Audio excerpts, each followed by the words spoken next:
Hi. It feels so weird to sit in front of a camera again. It's been a bit for me. I'm super bummed about that because I have been making at least one video a week since the beginning of the year. And I missed last week. And technically, the week before was kind of a throwaway because I didn't really want to film, but I forced myself to because it was just like a specific day that I wanted to make a video on, with it being my booktube anniversary and my 200th video, which was kind of disappointing, but it's been a slump of a month. This is my March wrap up, everything book related in the clusterfuck of March, because I didn't like. Reading slumps suck so much. They just do. So in the month of March, I read one book. And that was the first 3 days of March. So literally, I have not finished a book since. I read The Careful Undressing of Love by Corianne Haydu. I gave this a 4 out of 5 stars. It was a really nice book. It's kind of contemporary-esque in that it takes place in today's time, but it's like, for me, borderline magical realism. I feel like there wasn't enough magical realism in this. It was like a hint of magical realism. This book has its own history, its own lore. It has like attacks like 9/11, except you don't know much about them other than they happened and people died, and this society focuses more on the victims than it does who did it. They don't know who did it, they don't know why, and they just focus on the people who have died. This story surrounds a specific street called the Debonair Street, where the girls are kind of cursed in the fact that whoever they love dies. The story very much is about Lorna and her journey to discover whether they are cursed or not. What exactly is going on? They have one of the girls in this book, her boyfriend dies because she loved him, and they're trying to figure out if it was because of that. And Delilah, the girl's boyfriend, turns like 180 and starts acting like the crazy lady, doing all the rituals and traditions that this street is known for. Like when you lose the loved one, you give that person lemons. The girls, they don't cut their hair and they wear keys around their necks. It's very much a real ritualistic culture in this. Like, everyone will look at them and know they're from that street. Figuring out whether the curse is real, dealing with the fact that the main character is falling in love with someone, and the whole will he, won't he die aspect of it, and the actions of all the characters around based on this thing. I really enjoyed it. Like I said, I gave it a 4 out of 5 because it was like a hint of magical realism. It wasn't enough magical realism that I was craving for this book, but I enjoyed the story nonetheless. Definitely give it a go. The ending was a bit weird.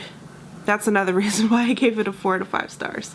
It's a lot of responsibility on young people's shoulders to not fall in love. So hard. Easy for me, not hard. It's harder for other people.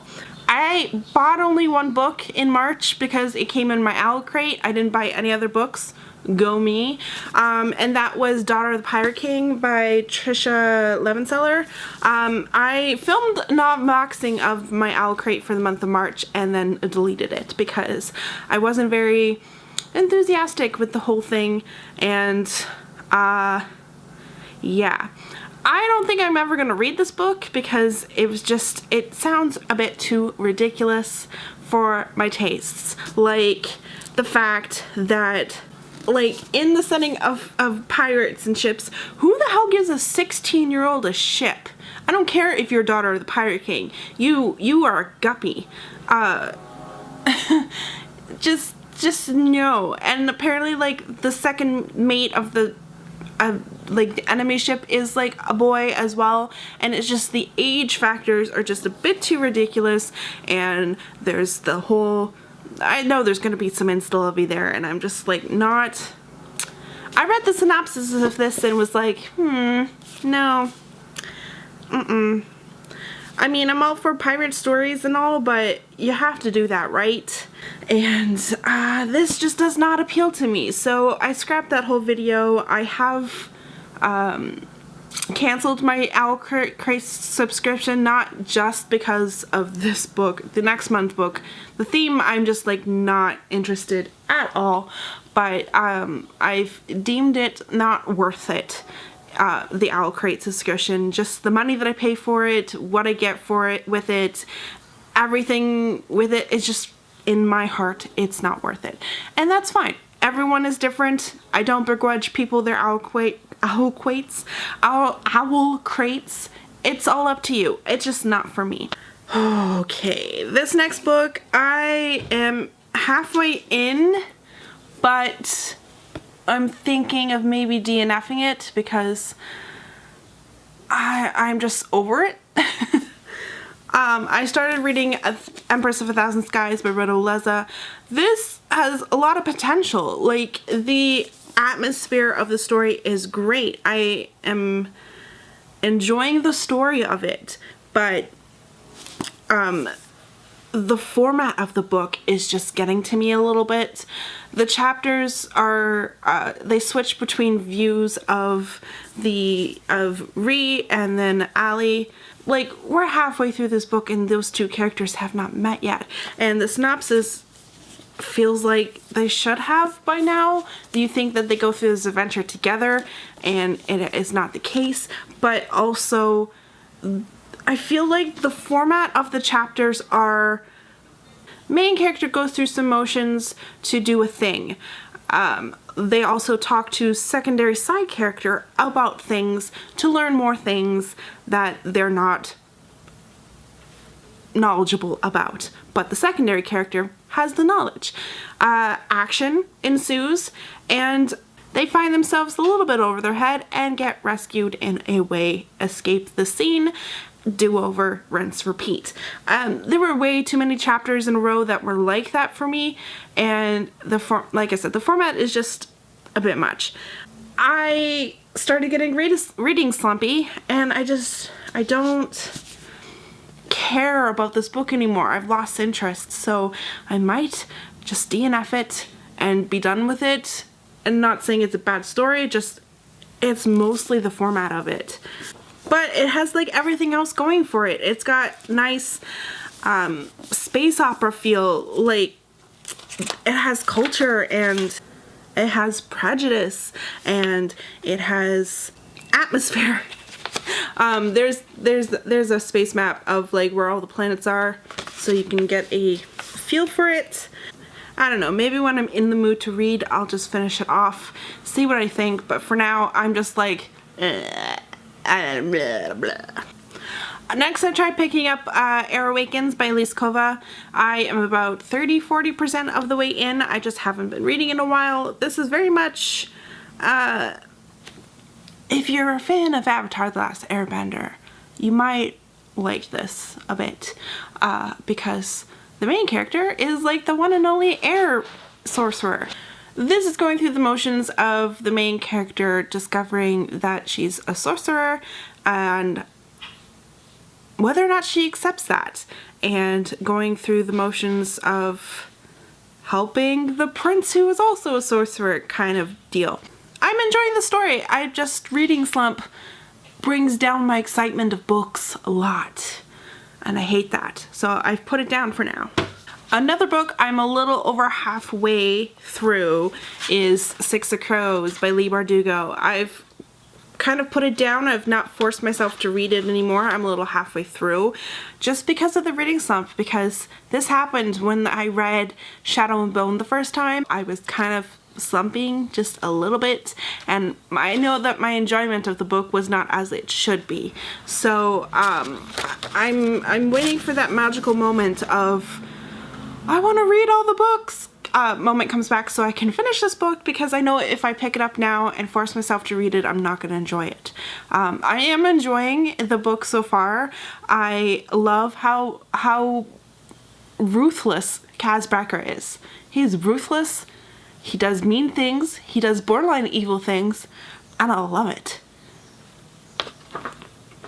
I'm at a point of the book where I just foresee everything falling apart, and I'm a little bit okay with that, and at the same time I'm scared because I don't want these characters to die, and then there are things that happen on Twitter that make me scared, because